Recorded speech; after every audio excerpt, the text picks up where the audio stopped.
Hi, I'm Pinky, the artist behind Bottle Brush Art, and I left my career in civil engineering to pursue my dream, which I had buried for years.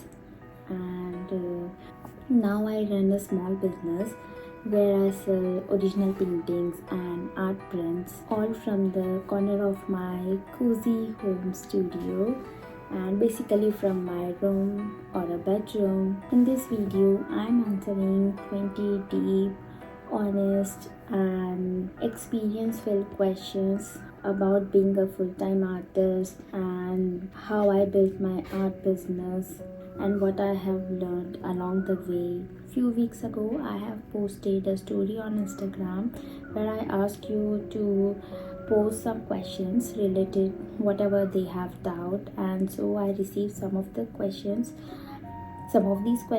from that Q&A post, and some questions I want to answer as a small business.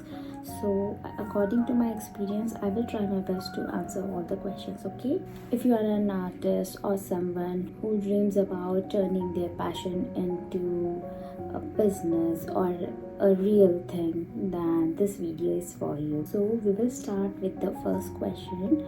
And okay, so the first question is, what inspired to become a full-time artist? So art was always with me, even as a child, even when I was in secondary school and then college and then graduate degree. I never detached art with from me. Even in college time, we used to have presentation and assignments and charts, and during that time also I did very like a very colorful and very good kind of work. I always tried to incorporate my art skills with my technical skills, and but like in education, I have not did degree in fine arts. I have done tech and civil engineering, and after I have did like 3 to 4 years of job, I just quit my job for further education. And then I was in Delhi. I was at Delhi at that time, and suddenly Corona just came in a rush, and that year I could not able to continue my studies. And later next year, when I again went back to Delhi and I started preparing again for further education, then again lockdown happened, and I was also corona positive at that time. And during that time I was very alone at Delhi. In my room, I was corona positive and I was not even sleeping. I was unable to sleep. I felt very much. Um, I was very anxious, very depressed. I was unable to focus on anything. So after some time, when I turned back, when I recovered from corona, I turned negative.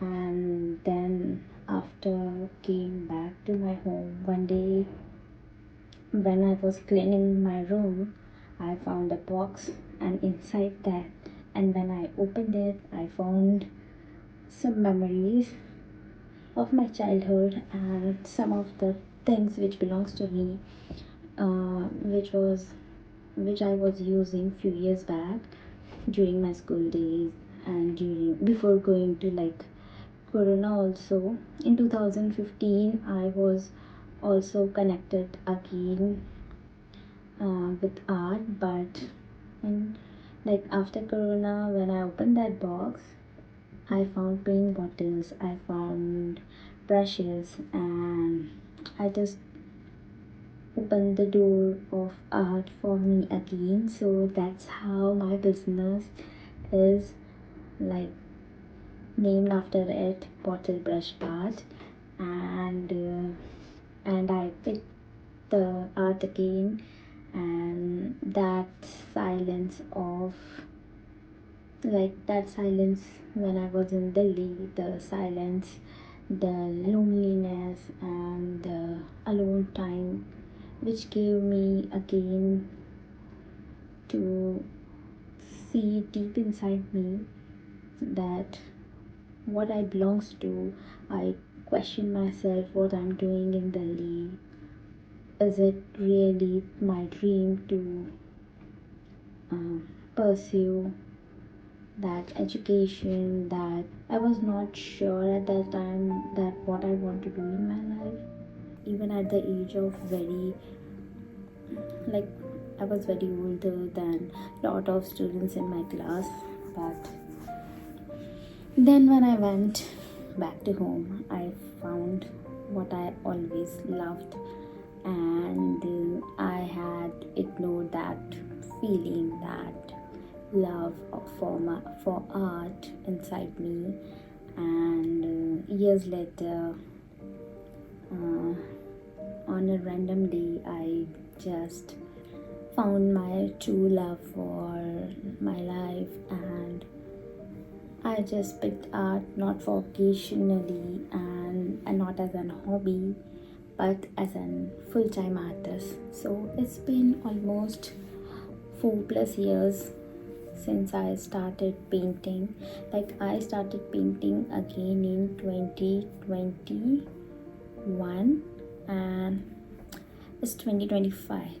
So it's more than 4 years, and I never regretted my decision of choosing to become a full-time artist. Okay, so the next question is, how did you make your first sale? Okay, so my first sale came from a family member.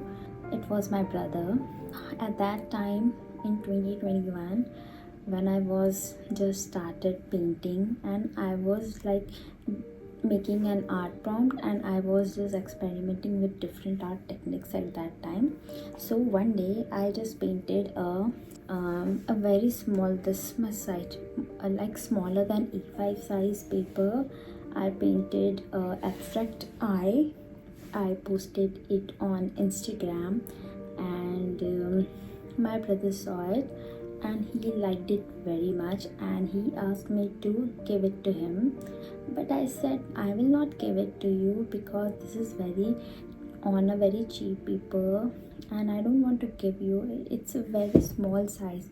If I found that like that artwork, I will show you. I will attach that image here if I found that again. So I told him that I can't give him that piece of paper.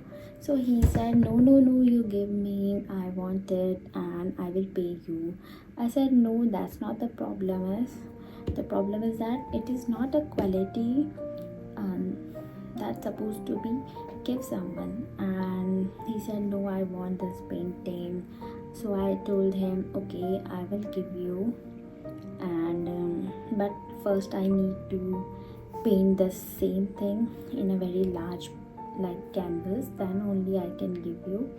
And after that he also asked me to buy 3 ink sketches, which I have done on a very normal paper first.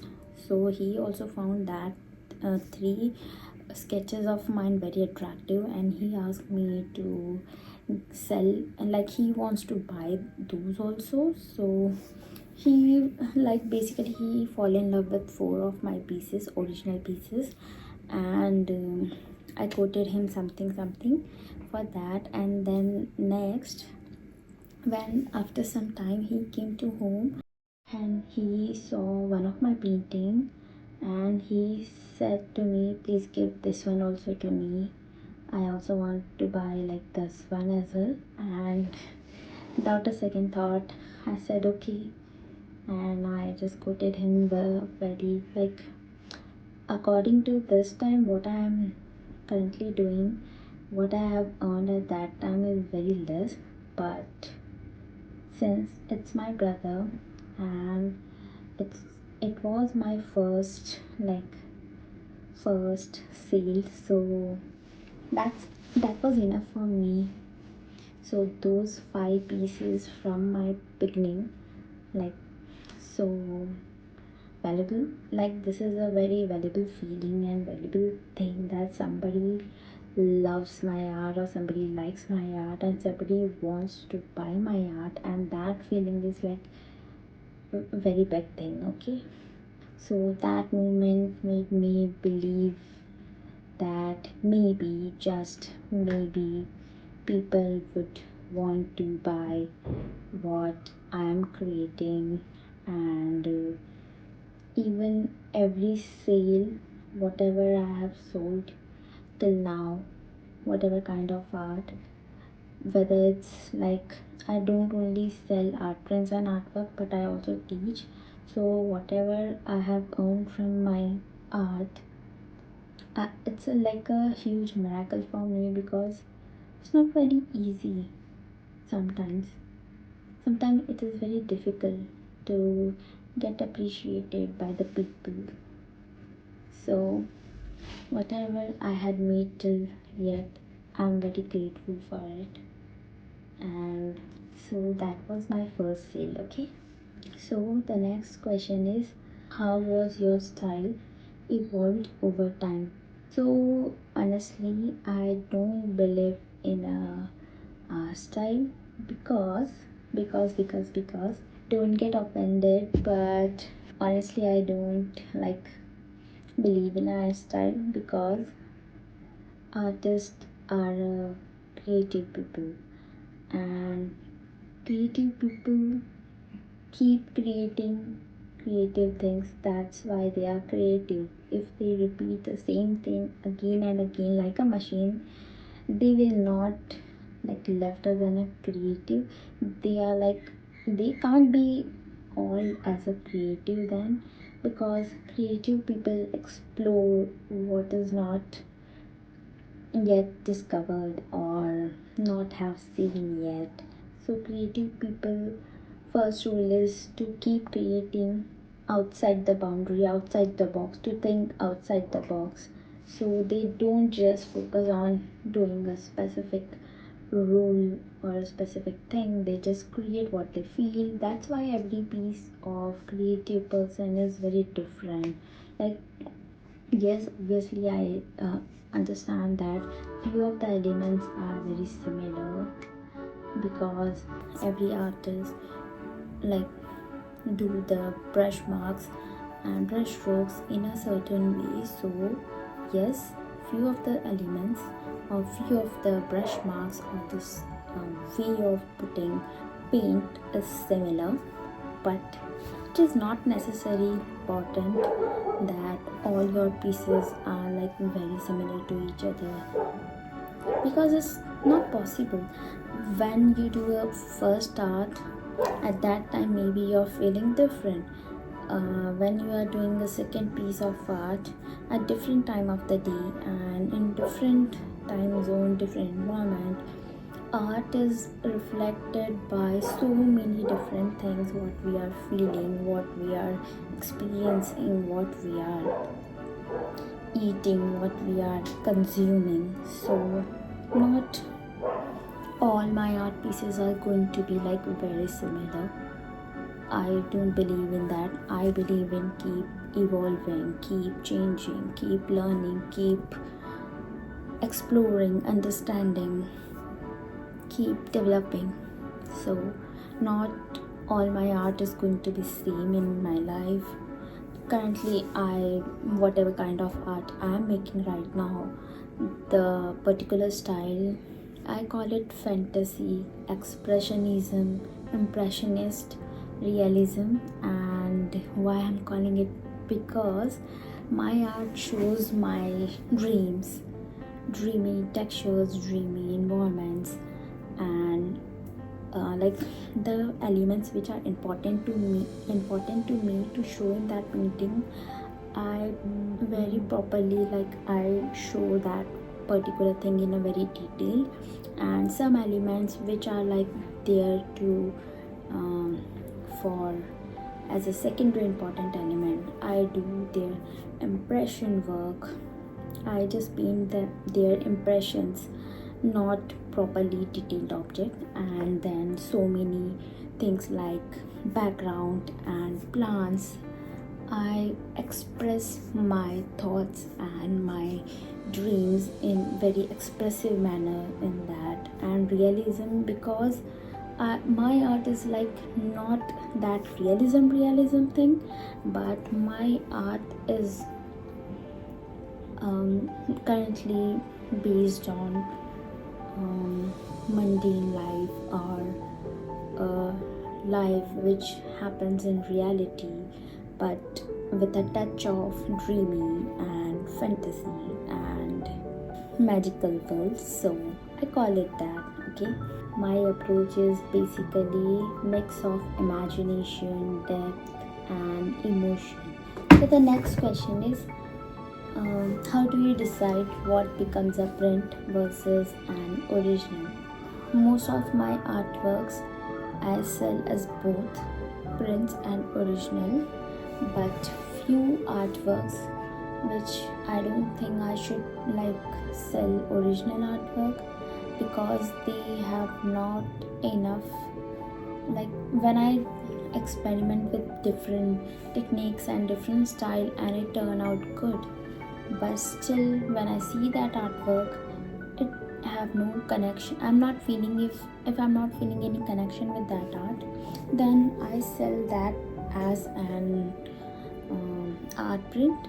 But if a painting is very much connected with my thoughts, my feelings, and my expressions, then I sell it as both art print and original as well. Why I do this? Because I want people to accessible my art, which is me, a piece, a part of me, in a very affordable price as well, so that everybody can enjoy that art. And those who are really wants to collect decorate pieces and want to decorate their spaces, their restaurants, their house, offices, hotels, with the good quality art but unique art, those, for them I have kept the option of original artwork. And that's it. These kind of things I do with art prints and original pieces. Okay, so the next question is, what are the pros and cons of selling print versus original? To answer this question, I have created a table and I will show you that table in the screen. For that, I'm just going to show that table in the screen and I will explain you what I mean by that. So basically, originals are one of a kind. They carry textures and real brush marks. They are the soul of the artwork. And prints are more affordable and help me to reach a wider audience who might not yet afford original piece, and who cannot like ready to invest right now on an original piece. The challenge with prints is maintaining quality and packaging with care, managing stock, but it's worth it to make art more inclusive so everyone can enjoy it. Okay, so let's talk about the pros and cons in detail. First, I talk about prints, then I will talk about original paintings. So, the first point is accessibility. So, prints are more affordable and more people can buy your artwork and enjoy it. And you can make a one piece of original art and can sell a multiple art prints so that more people can enjoy it at a very affordable price. About original painting, the price is higher, so it attracts to the collector, those who are looking for original and unique art to invest in, which are one of a kind. So the original paintings are actually more beneficial for them. Then the next point is scalability. So for prints, one artwork can be sold multiple times and so it will create a consistent income potential. But for original painting, only one person can own it, can buy it. It's limited but exclusive because only one person can buy it. Then the next aspect is emotional value. Prints are still meaningful but may not carry the full texture, brush marks, or energy of the painting, whereas original painting is deeply personal and irreplaceable, and it really carries the soul of artist, efforts, and time. For art print, once scanned and set up, they are easy to reproduce and sell again. But if we talk about original paintings, it takes longer hours to create. It requires mentally and physically attention, and it's more demanding to create a, like, you have to make every time a new original painting if somebody wants to buy only original artworks. But as comparison to that, art prints can be once scanned and then set up, and they easily produce and sell again and again and again. And if we talk about packaging and shipping, the art prints are easier to pack and more lightweight. They do not take too much space as comparison to original artwork, because it requires special care and packaging, especially for textured or frame pieces. That's why it requires so much care for packing a original piece. The next point is connection with buyers. So prints are loved by many people at one time, but they are often bought by casual buyers who just want to decorate their space or decorate their, it's based upon need. People only buy art prints when they need it for they have space for it, and they just looking for a good artwork here and there, and they buy it. But if we talk about original painting, people buy original artwork when they want it. If you create artwork which people want, then you will get more money from original artwork. And if you create the kind of artwork which people just like to display because it's in a trend or it's in a color theme or a color scheme which most of the people use in their house, then you can get more sales from art prints by selling art prints. Okay, so the next thing is artistic fulfillment. So as an artist, it's a fun to see your work in many homes, but can feel sometimes repetitive. But if we talk about original painting, it's extremely fulfilling. And because why I'm telling you that is extremely fulfilling, because you are sharing a piece of your heart, not just an imagination, not just a view, not just a perspective, but all my art pieces are actually a piece of my heart. So whenever somebody buy it, I feel like that I'm giving a part of my heart. And it's good that we are earning money from it, but it's very emotional thing to give someone a piece of your heart. So the next question is profit margins. If we talk about art prints, then we will get a moderate profit per piece to sell an art print, but the potential is very high because so many people will buy if they are affordable. And if we talk about original painting, so the profit is going to be very higher as for per piece, but not that much amount of buyers who buy original pieces. So even we are not machine to create so many paintings at one day, so the process of creating is also slow, and buyers are also lesser as comparison to people who buys original paintings or affordable artwork. So these are the pros and cons of selling prints versus original painting. Okay, so the next question is, how do you price your art? Pricing is emotional and practical, based upon the experience you have gained in selling your artwork. So it could depend upon the cost of material, website, shipping charges, and packaging charges, and most importantly, the value of the idea came.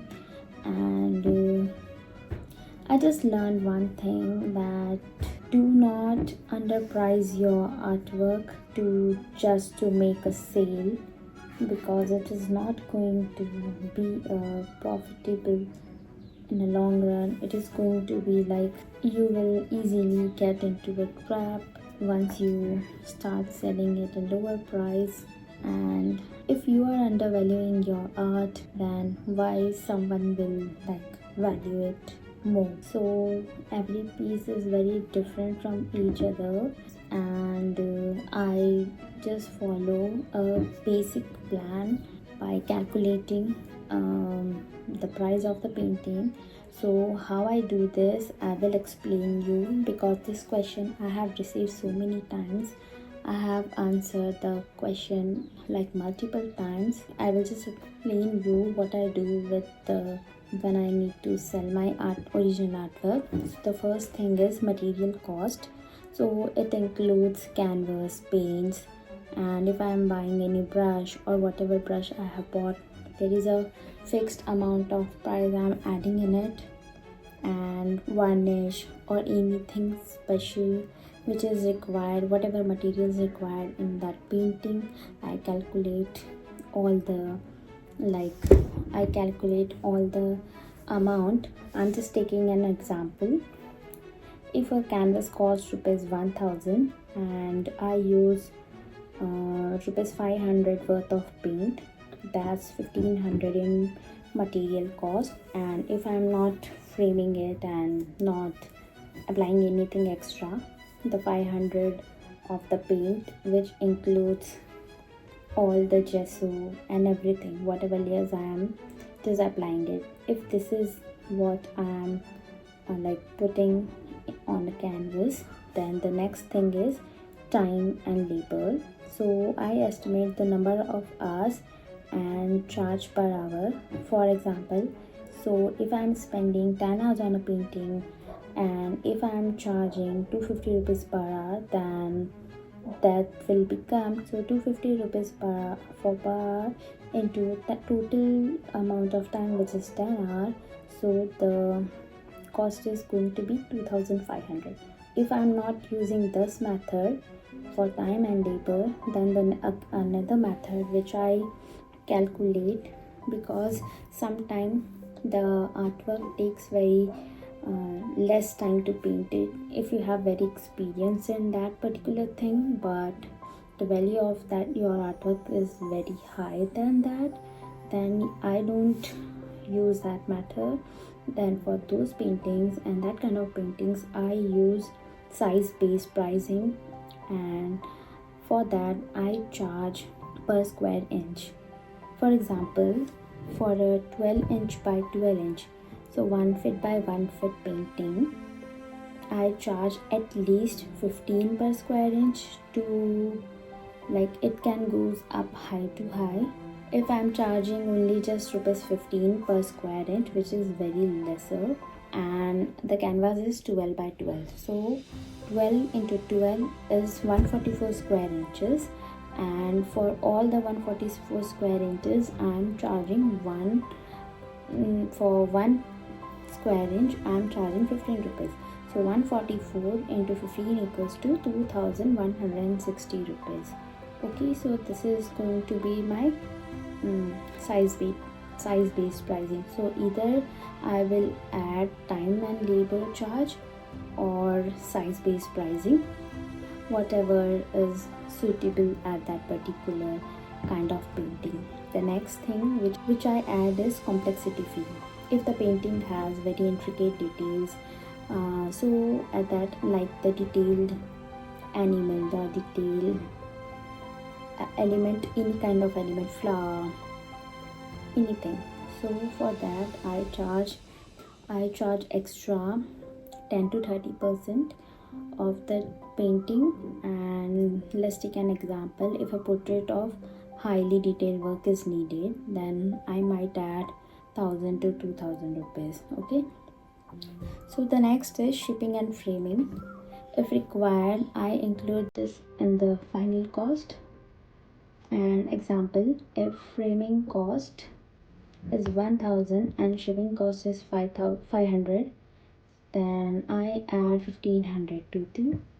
And the final pricing example is, if I choose size based pricing or time label based pricing, whichever is higher, I choose that one. So for 12 by 12 simple artwork without adding anything extra, I charge around 4500 to 5000 rupees. And for commission works, these are all like for commission works. Most of the time commission works I charge this much. For original painting sometimes it goes higher and sometimes it it varies. Okay, and for 24 by 36 it could be between 7500 to 10000 and 36000 and so on. The pricing is also based upon how unique your artwork is, how um, unique or how special your artwork is, and how much demand of you as an artist in the field. So it's also based on so many factors. So there is no fixed pricing rule. So these are the basic things which I keep in my mind while pricing artwork. But it's not a rigid compulsion rule that I follow by heart. No, not. It could be vary. Okay, so these are like my simple pricing for artwork. Then the next question is, where do you sell your artwork? So I sell mostly my artwork through my website, sometimes through Instagram, and sometimes through my Google business page. And I have even sold some stickers from Redbubble, but I don't rely on that POD websites, print on demand websites, because they take so much amount. They are selling, if we compare to the prices of India, they are selling in a much higher price. The margin of the artist is very lesser, and we do not earn that much amount from the print on demand websites. Okay, so basically I sell my artwork through website, Instagram, Google business page, and sometimes through word of mouth or just falling in love with my art by actually viewing at it. Okay, so the next question is, do you have a team or you do everything alone? So it's just me, from creating the art piece, the content, searching and exploring and experimenting, from finding the client, from marketing. I have not put any money yet on marketing, but whatever the things I am doing, like blogging, for making YouTube videos, like making Instagram reels and content, by like posting content on LinkedIn and Facebook pages, making reels, stories, editing, video recording, and shooting, uh, everything I do alone. Even writing captions and searching music, complete editing process, and even packing and framing. Framing thing is I done from outside, but all other than that I handle all by myself. And I also like write blogs and I handle my website. Even I design my own website by myself without anyone's help. And I also do my own customer care service, and I reply to all queries, and every tiny details you see on my page which is connected to bottle brush art, even my own taxes as a business, I pay it by my own without any help from any second person. So it's a single woman show, and sometimes it can be tiring, but it's also, if you look on other side, it's very empowering. And I have taught myself everything from editing software and paying GST and making YouTube videos, scripting and recording, and by doing so many trial and errors from last 4+ years, I am right now here, still standing on my feet, to ready to face whatever challenges is going to come.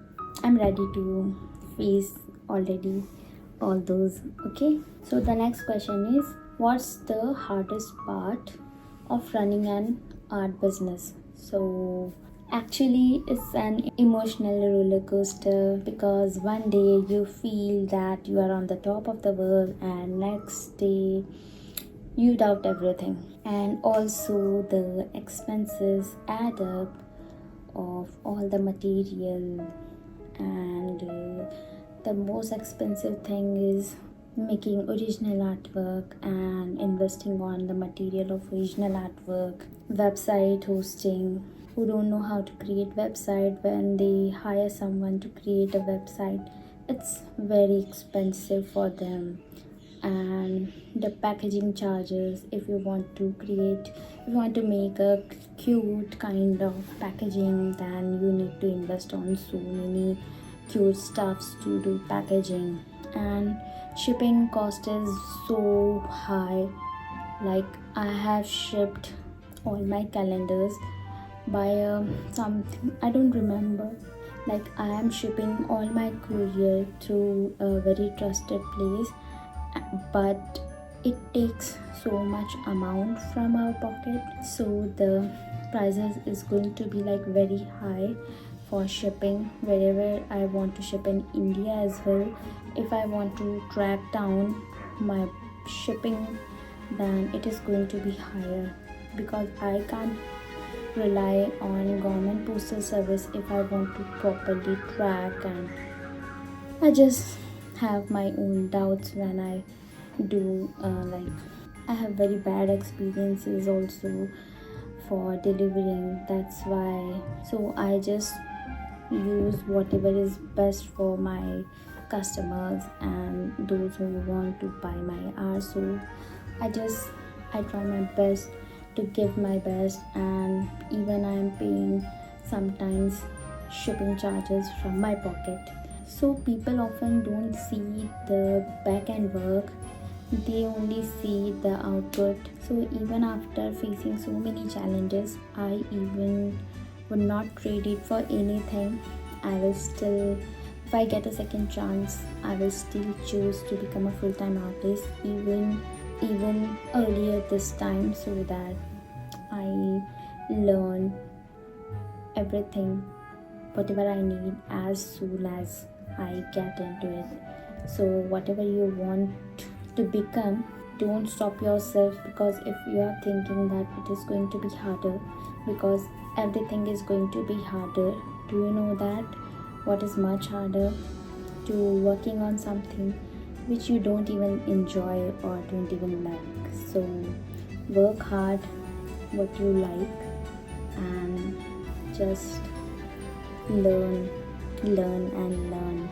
Okay, so I have heard it somewhere, a thing that things are only going to seems harder until you learn it. So once you learn it, it is going to be very easy. So learn and learn. Okay, so the next question is, how do you manage inventory and packaging? So I don't store so much packaging material.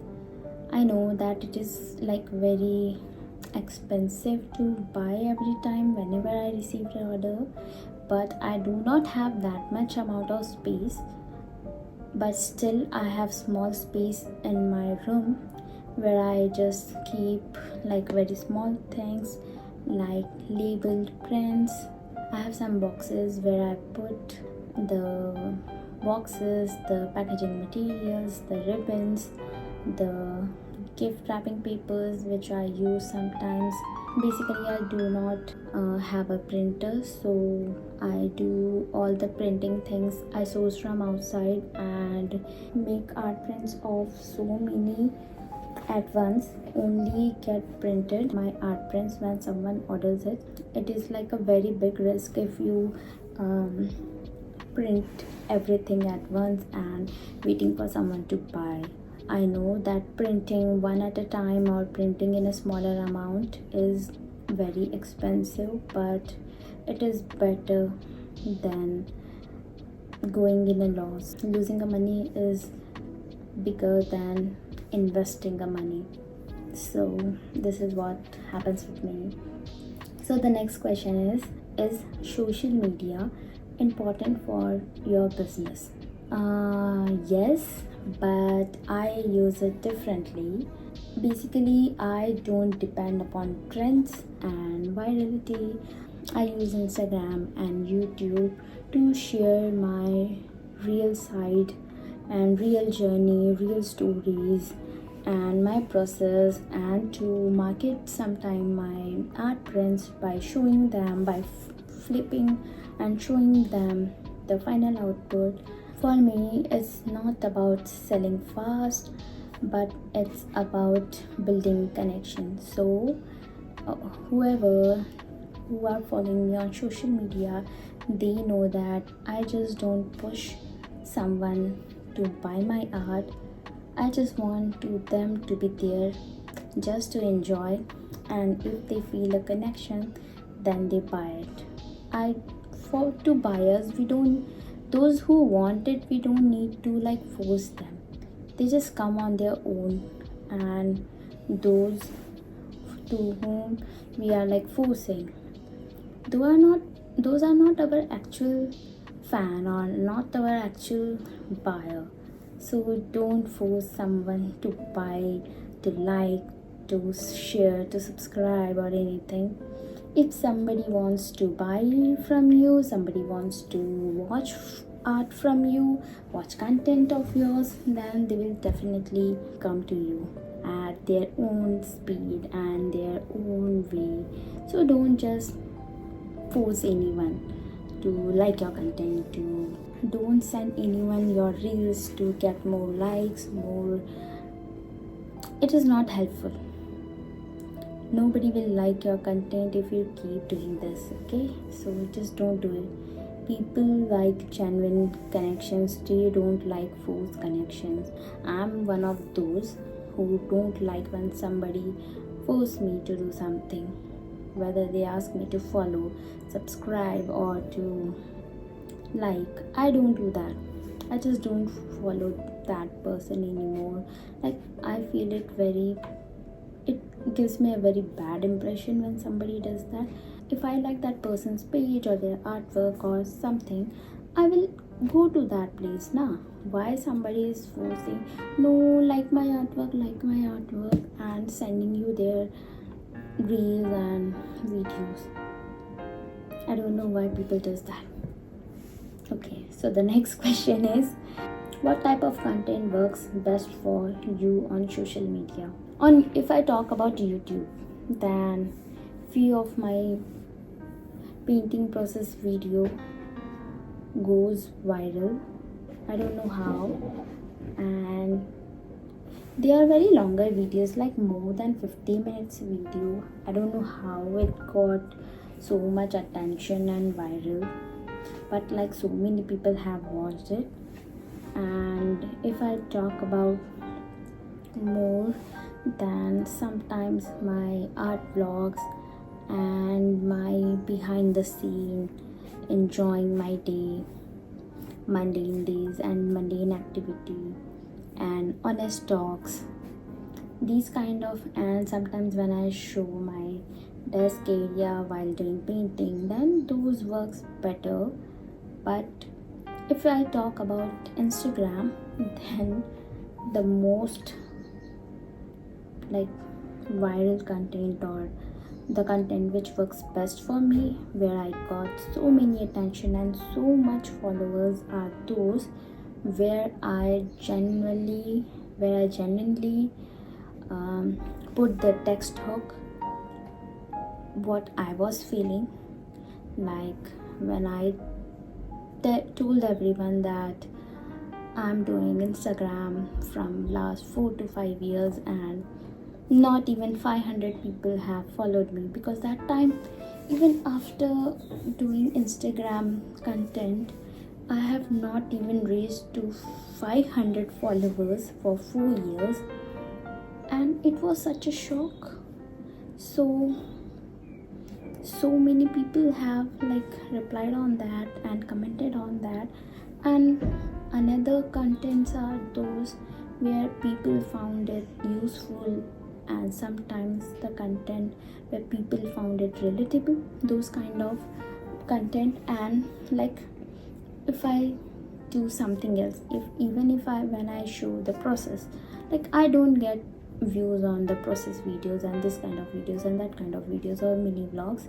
Okay, so the next question is, do you use ads or paid marketing? So I have only invested on ads once in my life for the workshop which I have did recently for the tote bag workshop.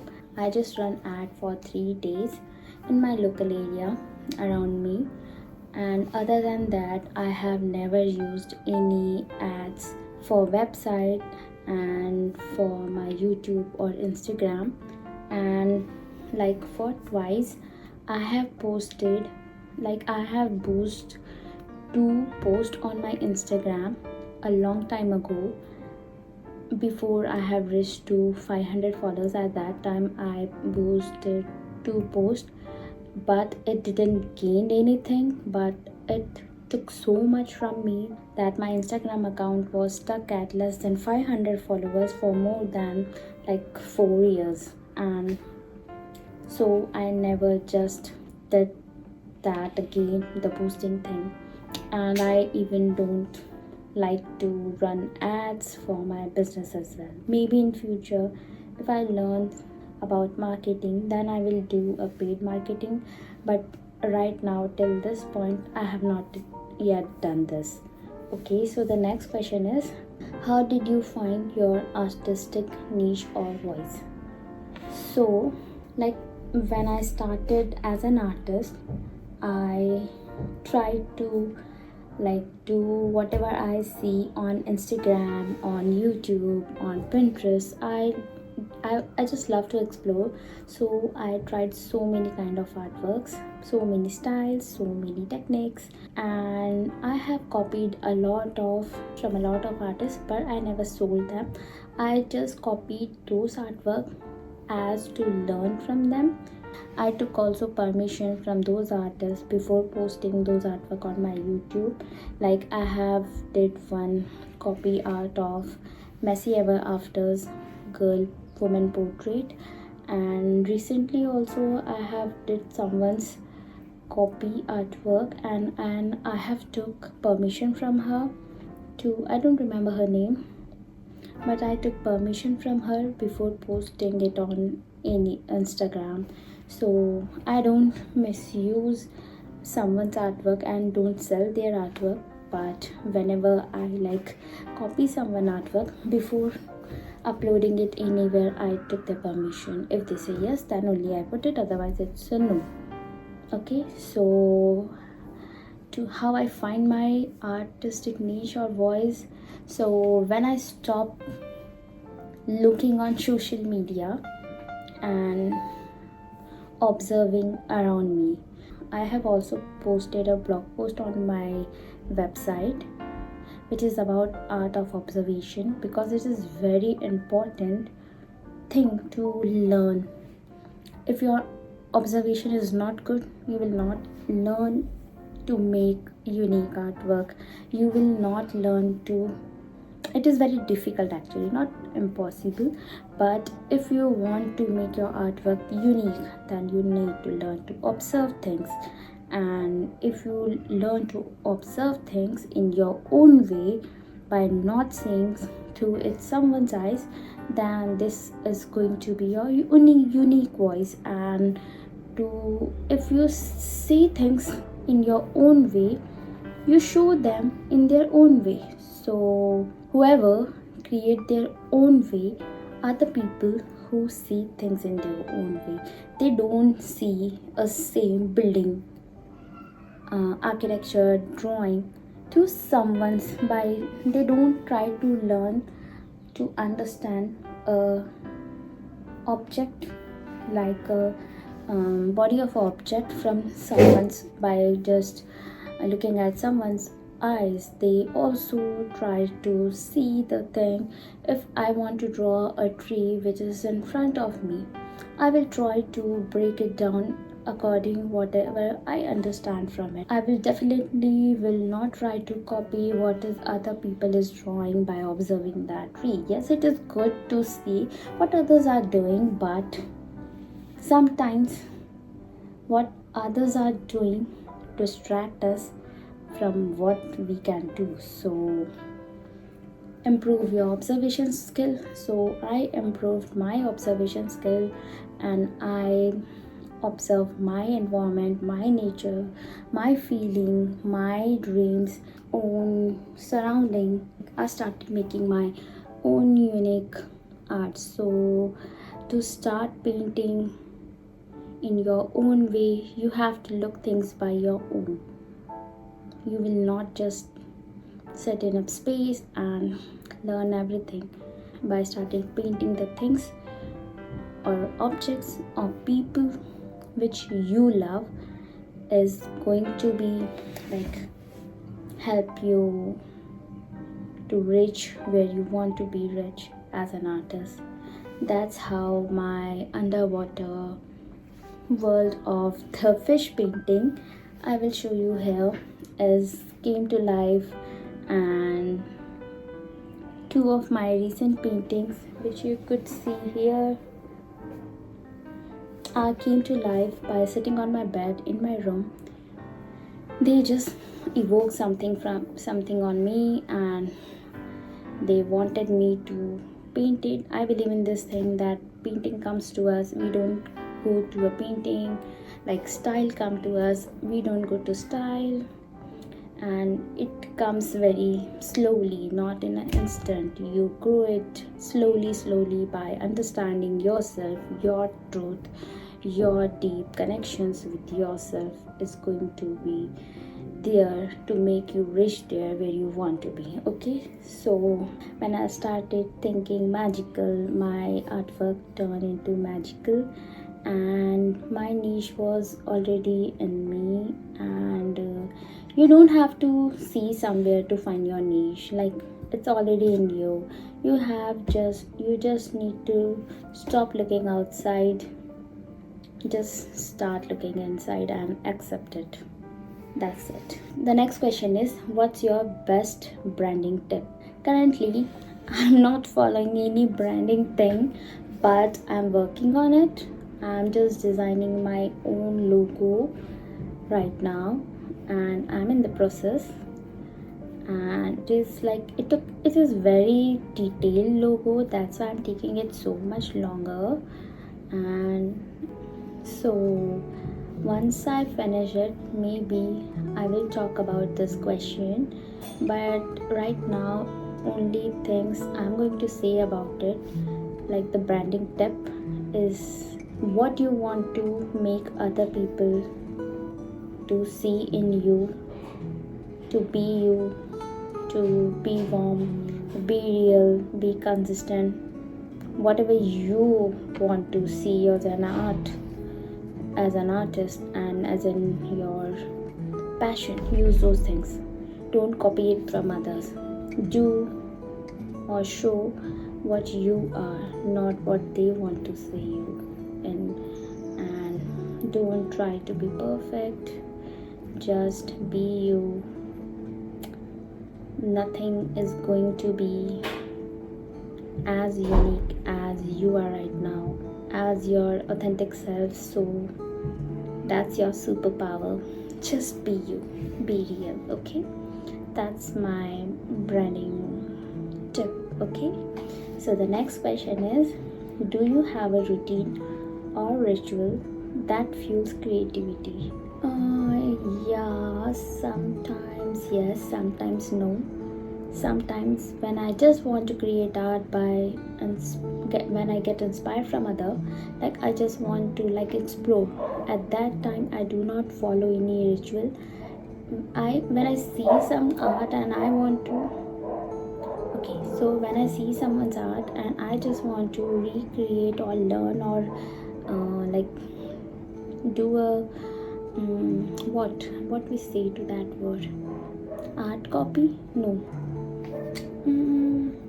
master copy. Okay, so when I see someone's art and I want to master copy it, at that time I don't do any ritual or anything, or I just take a paper and start doing. I just take a canvas and start painting. But when I make my original art, it didn't come in a day. I prepare myself for painting, and for that it took like so much efforts.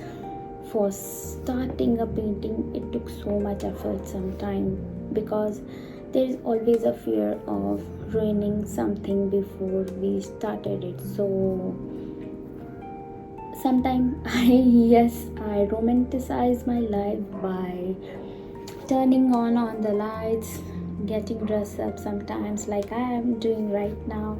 I have like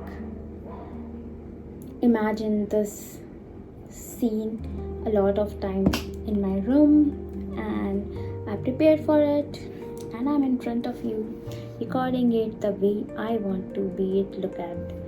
And that's a romanticizing. Like I don't romanticize like recording every step, no, but I romanticize for my own, but not by like burning on the like lighting the candles, and not every by burning the incense stick, no, not that kind of romanticizing. Yes, but by looking at my dog and feeling what he is imagining, and the way he looks around the world, and looking outside even in the middle of the night at 3 a.m. and sometimes by reading books, sometimes by watching Studio Ghibli movies, and look outside even in the evening, also by watching sunsets, because sometimes sunrise also, because I sleep very late, so I see the sunrise and then I sleep. And by daydreaming sometime, imagining stories, and these rituals make me feel alive and be in the moment. I just prepare, I give myself a strong hope before starting a painting, so that I just tell myself that you are the best and you can do it if you want to. So that's my motivation words for me, and this is my ritual. Not anything special, but it's too special for me. Okay, so the next question is, how do you deal with burnout or creative blocks? If I talk to you honestly, I hardly feels any creative blocks, because I have written down so many ideas of doing a painting. So every time I have something to draw, something to paint.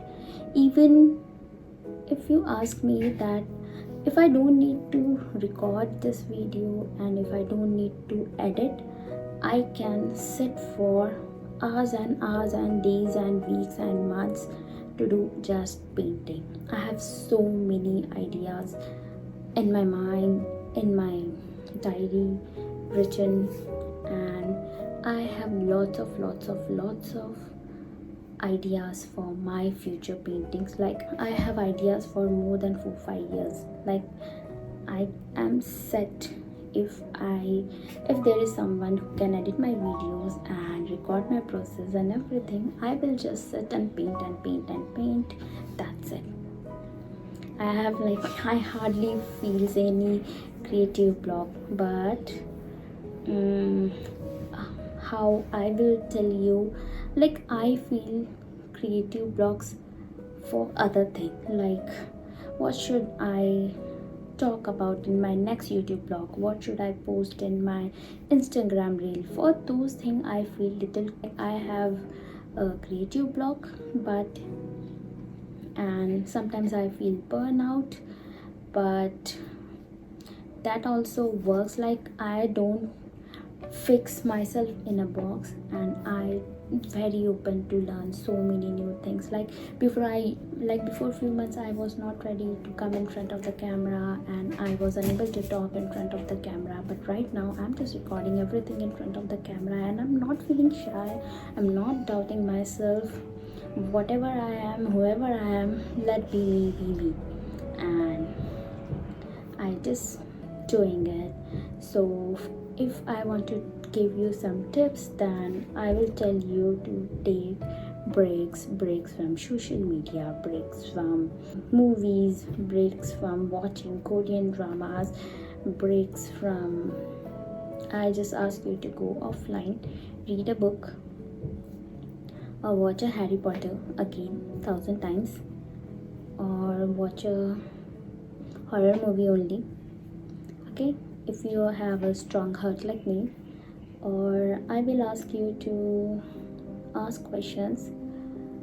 What kind of home you want, what kind of life you want to live your life, what kind of society you want to live in. And at that moment you start imagining, and that imagination maybe brings you so many ideas. It's my tip. So just do these things. If you don't want to even focus on this thing, start writing a small story for kids, like funny story, or maybe princess story, or maybe I don't know, a kind of story. Okay, so that can evoke a new idea in you, and it will take all your burnout and bad feeling away. It will occupy all those things and soak all those things, and you will left a very positive person again. And that's how I do with it, even though I don't feel creative blocks. Okay, but before sometimes I felt it along, 4 years ago I felt creative blocks. I feel very blocked, but at that time I was painting very different kind of painting, that's why I was feeling that. But when I came to know myself and I realized who I am, I never felt like I am having a creative block. I always have something in my mind, and which is a good kind of thing in my mind, not bad. Okay, so the next question is, what resources have helped you grow your art business? So the first thing is YouTube. So the resources which helped me to grow my art business is YouTube videos, Instagram tips. People have told me so many things I have learned from Instagram, and even I consume Instagram as well, and I create on Instagram as well. So I learn by creating more, not by just watching others. No, by watching you only just see others and just enjoy it, but by creating you learn so much. Like before paying my own GST, I had no ideas what is GST and how to pay it and this and that and what about the process. But when I started filling my own GST, it's now my नींद में भी कर सकती हूँ kind of thing. Like I learned so much from YouTube tutorials. I'm consuming YouTube videos from a very long time, and I learned from so many things from so many people. Like I have learned how to record a video, how to edit a video. I do not only watch the tutorial kind of video, even I watch other people's content, and by observing them how and studying them, how they are keeping the camera, okay, what angles they get when they put the camera in that direction, I learned by observing others. So those resources help me, and reading books like Big Magic, and I learned from so many things. And I also learned from observing, as I learned from observing other artists, and I also learned so many things from watching movies and animated films. But being curious and never giving up has taught me, and trying whatever you can, standing and doing has taught me so much more than anything else. Okay, so the next question is, what mistakes did you make early on? A long time ago, I tried to be like other artists. I tried to create what others are creating, not just the artwork, but also the kind of content they are making, like very cozy, very aesthetic, which they call aesthetic, because for me aesthetic is different right now.